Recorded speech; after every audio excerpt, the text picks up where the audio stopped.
नमस्कार मित्रांनो, शेतकरी ब्लॉगमध्ये आपलं स्वागत आहे मित्रांनो. तर तुम्ही पाहू शकता इकडची जागा आपण अशी पद्धतीने स्वच्छ केली मित्रांनो. याच्यात गवर होता, गवर तिकडे एका कोपऱ्यात टाकून दिले. पाहू शकता उपटून इथं आपण गंज मारून दिलेले आहे, एका ठिकाणी गोळा करून दिले मित्रांनो.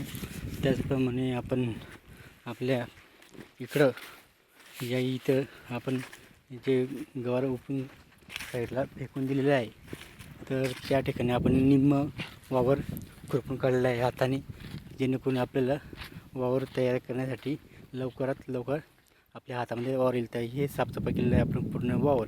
मी अर्धा बाकी आहे वावर. पाहू शकतो मित्रांनो, अशा पद्धतीने खूप मोठं गवत झालेलं आहे. ते गवत आपल्याला पूर्णपणे काढून घ्यावं लागणार आहे. जसं आपण या साईडला जसं दिसत आहे तेच या इकडं पण या साईडला पण आपल्याला हे गवत काढावं लागणार आहे, कारण की खूपच गवत झालेलं आहे मित्रांनो. ते बांधांना पण असं गवत झालेलं आहे, ते बांध पण पूर्ण साफसफाई करावं लागणार मित्रांनो.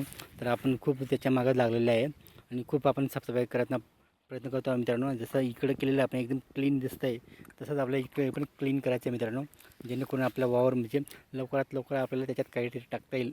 आपल्या पर्यायाने बाजरी असो किंवा कोथिंबीर असो, जे आपल्या पर्यायाने जे सुचलं आपल्याला लवकर जे पिकेल ते आपण टाकण्याचा प्रयत्न नक्कीच करू मित्रांनो. तुम्ही पाहू शकता निम्म वावर कसं दिसत आहे आणि निम्म वावर कसं दिसत आहे. त्यांनी तर एवढं जे वावर आहे, हे जे गवत दिसत आहे ते आपण गावात काढून घ्यावं लागेल आणि आपल्या बैलांचं पण खायला गवत मिळेल आणि परत वावर पण असं स्वच्छ होईल मित्रांनो. वखरणी केल्यानंतर जास्त ओलावा असल्यामुळे ते खूप ओलावा मित्रांनो, तर त्याच्यामुळं आपल्याला वखर झोपायलाही थोडं अडचण येते, कारण की बैलांना उगाच ओला वावरामध्ये दमून फायदा नाही मित्रांनो.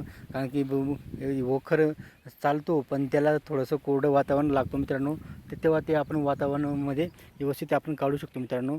त्याच्यामुळं आपण स्वतः पर्यायाने आपल्या हाताने जेवढं होईल तेवढं आपण काढून घेतो. जेव्हा वावर कोरडं जेव्हा होतो तोपर्यंत आपण हे ओलं जे आहे ते आपण काढून घेणार आहोत, जेणेकरून आपल्याला वावर लवकर असं मोकळा होईल मित्रांनो. त्याच्यासाठी आपण 2-4 दिवसापासून सारखं बिलवलेलं आहे मित्रांनो. तर मित्रांनो, असं पण वावर साफसफाई करायचं काम चालू मित्रांनो. व्हिडिओला आवडल्यात तर लाईक शेअर करा आणि आमच्या चॅनलला सबस्क्राईब करा. जय जवान जय किसान.